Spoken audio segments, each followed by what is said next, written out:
Hi everyone, it's Luke at Young Writers, and I'm here today with a very, very special guest, Mr. Derek Landy. So how are you doing? Hello there. I am good. I'm positive. I'm energetic. I'm all the things you should be when doing an interview. That is a great start. That is a great start. So, first of all, I'm sure most people or many people out there already are very within your world and know exactly who you are. However, in your own words, could you just give us a quick introduction about who you are and what you do? Um, uh, I write the Skullduggery Pleasant books. Uh, I've been writing them since 2000 they've been published since 2007. And Yes, I'm here in Ireland. I'm here in my office that I haven't left in the last 18 months. I'm loving it. And yeah, that's me. Oh, and my name is Derek. So, I mean, you say that they've been published since 2007, and I can absolutely say that they are just a staple to any bookshelf. I very vividly remember when I was in school, going to book fairs or on World Book Day and seeing the series available for the £1 book tokens or at the Oh book fair. yeah. I remember that when I was in school. They are, a really, really important part of any bookshelf, and I think any childhood almost. And I think my first question kind of leans into that a little bit in that they have been going for so long, which is amazing. And I think the 14th book of directly the series has come out. So where do you find the creativity or the inspiration to keep the one storyline or narrative going? Because I think that's amazing.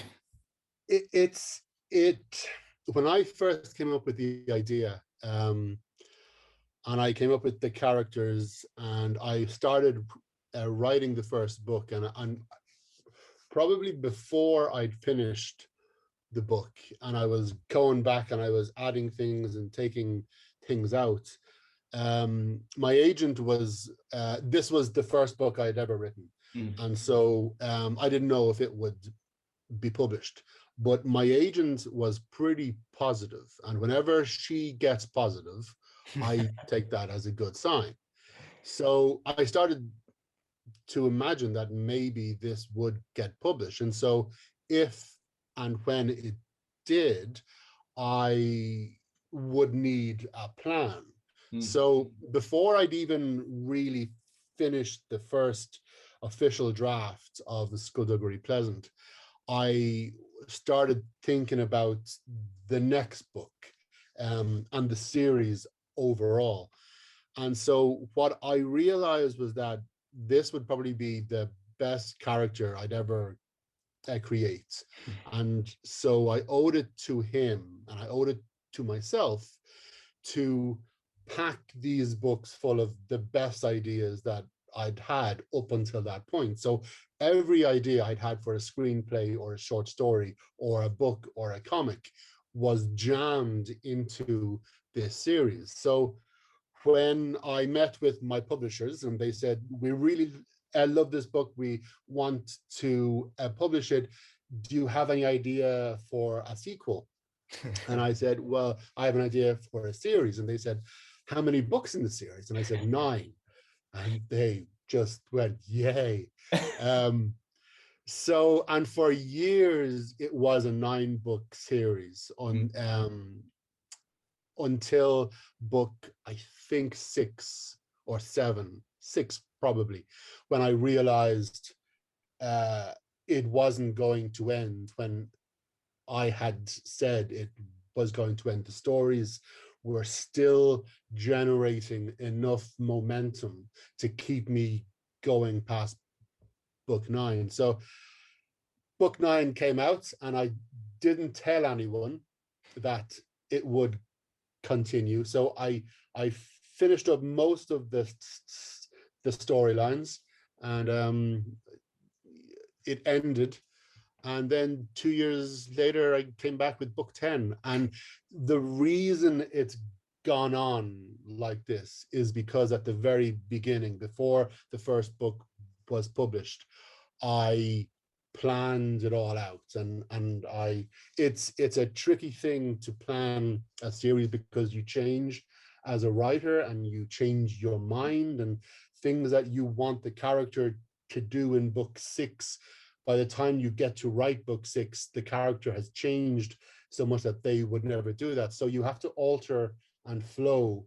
But essentially, I've been following that original plan. And so yeah, that is why I'm able to write so many books, because from the very beginning, it was always one big story, as opposed to one story with lots of sequels.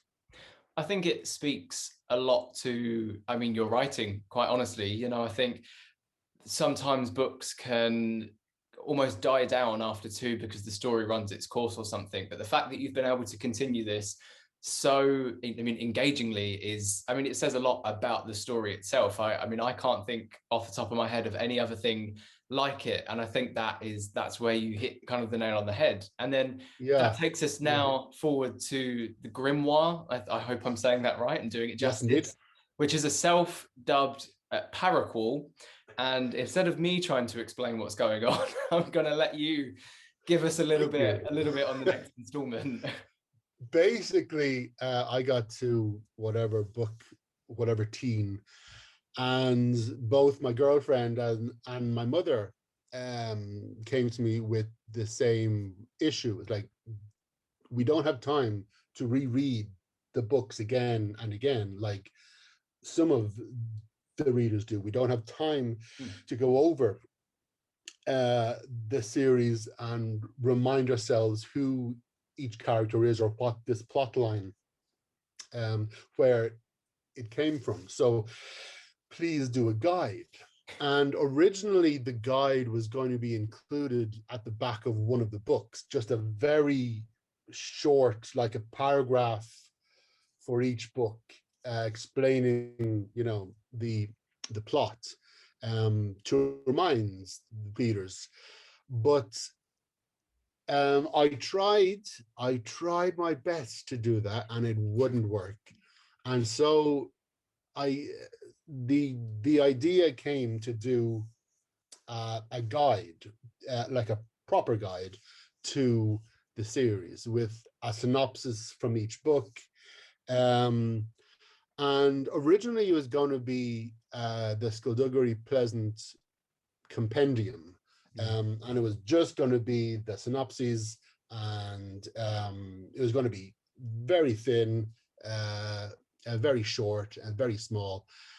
And I got to the point where we were talking about it so much that it struck me that, okay, if I'm going to do this, I don't want, because the Skulduggery readers out there, I adore them, they are wonderful, but they're also very odd people. But they share something with me. As you can see by my office, I'm a collector. I collect all kinds of things. And I'm a completist. So if I have one part of a series, I need the series. And Skulduggery readers are the same. They are completists. So if I came out with a guide, even the readers who didn't need the guide because they know the books better than I do, they would buy it. And so I was facing the prospect of releasing a book that they didn't need, and that offered them nothing new. And they were going to spend the price of a regular book on this tiny little guide, and there was nothing I could do to offer them anything of value. So I said, right, I'm not going to do that. And so the compendium became the grimoire. And so it drastically increased in size. It does have a synopsis of each book and of each short story. But there are also, I decided, wouldn't it be fun if each synopsis took the form of an official report that the characters give the people in charge. And so each time you would have a physical report, and the characters themselves could look back on it and comment on the things that they had done and said. And so it would be a kind of a live commentary going all the way through it. And then I threw in 2 new stories that kind of weaved in and around, and loads of artwork and a comic strip. And I just decided to have fun. And because I knew the readers would be buying it anyway, so I wanted to make it worth their while. That's it. I think, again, off the top of my head, I honestly can't think of another book that's even remotely like it. It's something that's kind of one of a kind, truly. Like I've never stumbled across something that's similar to this. And the thing that I love about it is that not only do the series transcend a generation or years or whatever, you know, if you started reading them when you was 10 in 2007 and the next one comes out next year, you're in a totally different place. And this book really does try and culminate that. And I think it's fantastic, it's interesting, and it gives everyone something out of it. And I believe the purpose, correct me if I'm wrong, is so that the final book is coming out next year. So the idea is, even if you've never read any of the Skullduggery books, you can give this one a read, you know, really feel the entire series, and then before it comes to an end next year, you're still kind of clued up without having to read 14 books. And it's something truly special. It's I mean, like, obviously for me, the problem is, well, I want people to read the books. I don't want them to read the synopsis. But even the people who haven't read the books, you know, they pick up the grimoire and they read the, now, fair enough, it's all spoiled because it's a synopsis of the book.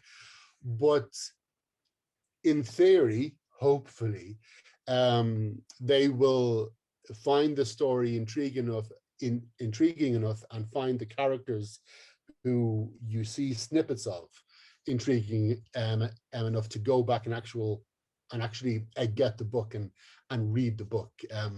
That would be ideal. But it, as you said, it's a weird thing to do. I completely understand that. It's a very weird thing to do. Here's a guide to my series that you could literally read instead of my series, which is odd. But you know, the Skulduggery, as I said, the Skulduggery readers are a bunch of oddballs, and so I think I thought this kind of thing would appeal to them. So, and they've been so good to me and so good to the series and the characters with their enthusiasm and their passion that at this point in my career as a writer, really all I care about is giving them as much as I can. So yeah, that's, and you're almost writing your own rules as you go along, to be honest. Like, as I say, that there are no other series that I know of that are like this. And so when it comes to writing a Paracore, why not? Because, you know, it's never happened before, and that doesn't mean that it's wrong, and weird isn't negative, and all of these things come together that you can kind of do what you want, honestly. And fans are there and they love it.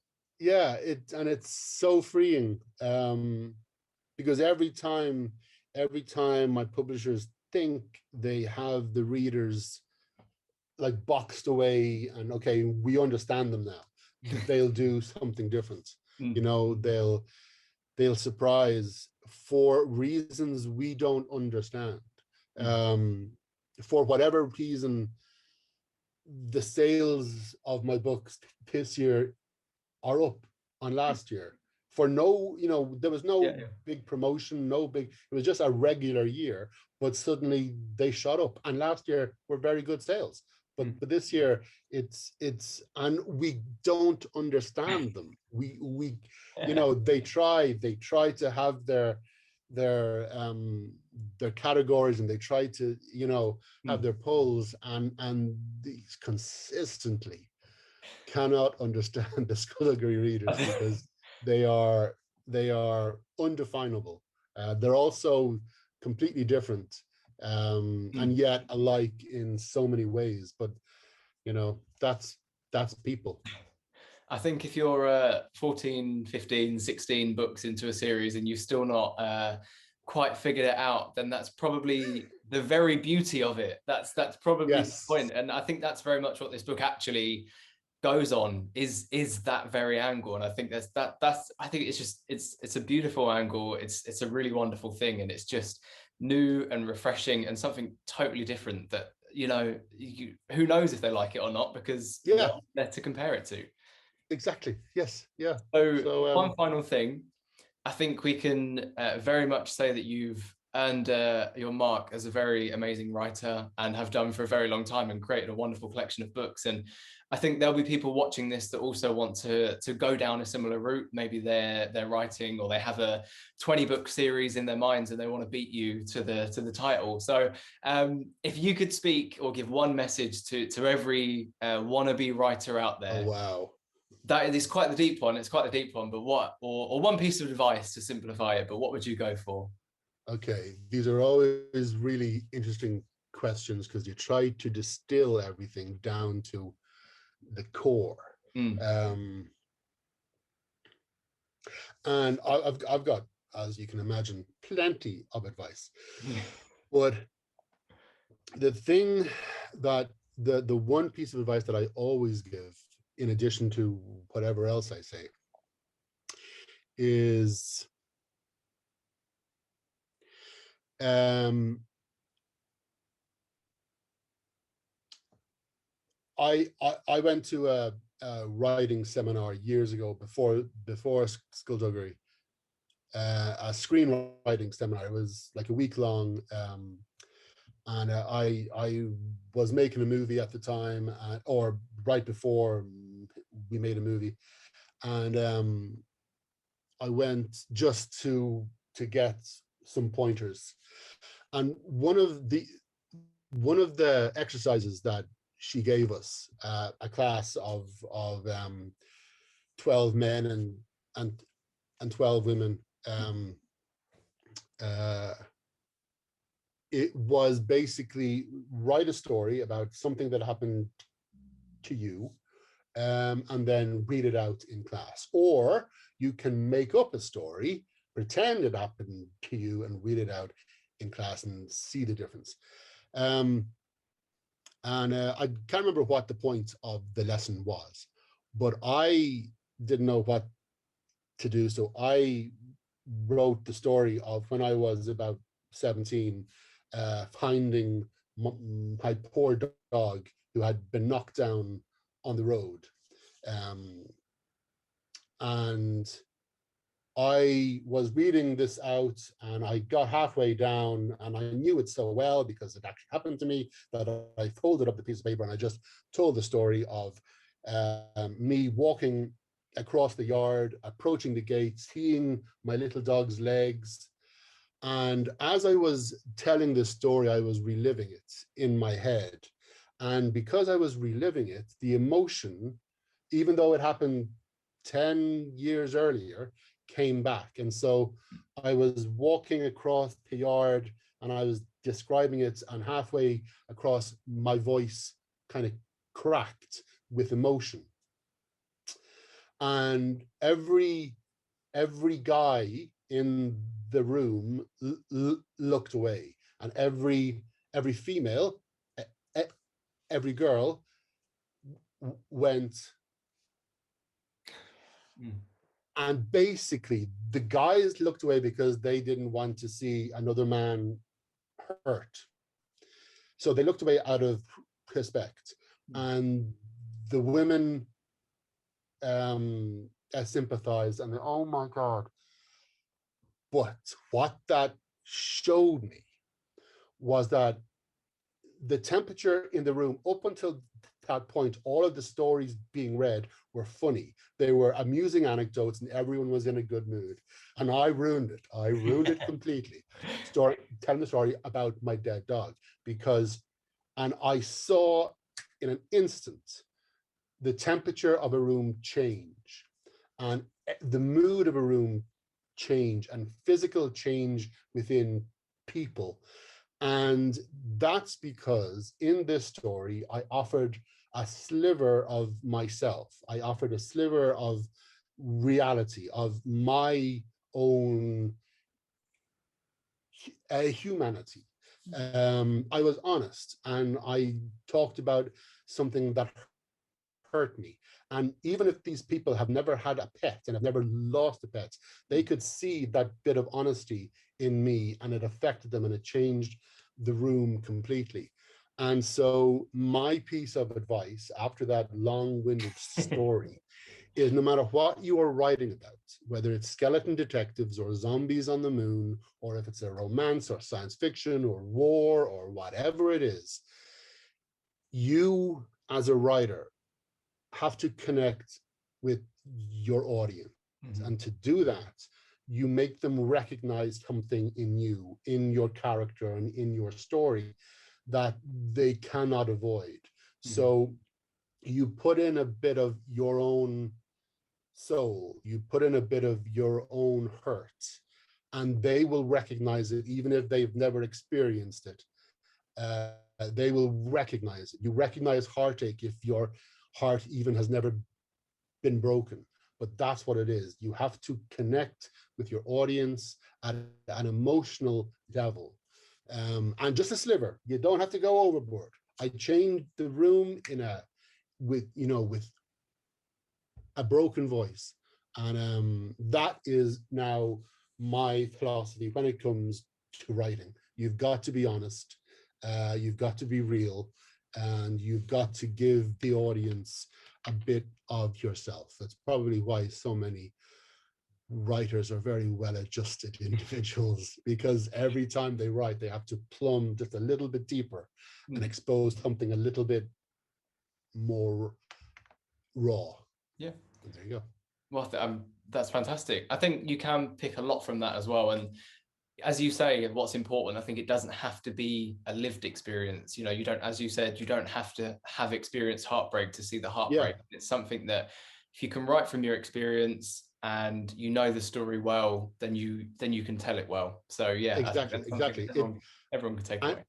And it's just, it's something we call emotional honesty. No matter what you are writing, if it's a horrible situation, don't have your characters being way too cool. You put yourself in their shoes and go, okay, I would freak out. So have your characters freak out. Yeah. Do something real, and you will grab the audience. Emotional honesty.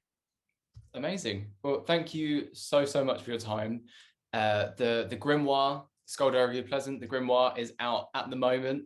So if you are looking to pick up something that you have probably never read anything similar to, absolutely check it out. You know, if you're a fan of the series, check it out. If you're not a fan of the series, check it out anyway, because it will give you the breakdown. So yeah, that's available everywhere now. And again, thank you so much for your time.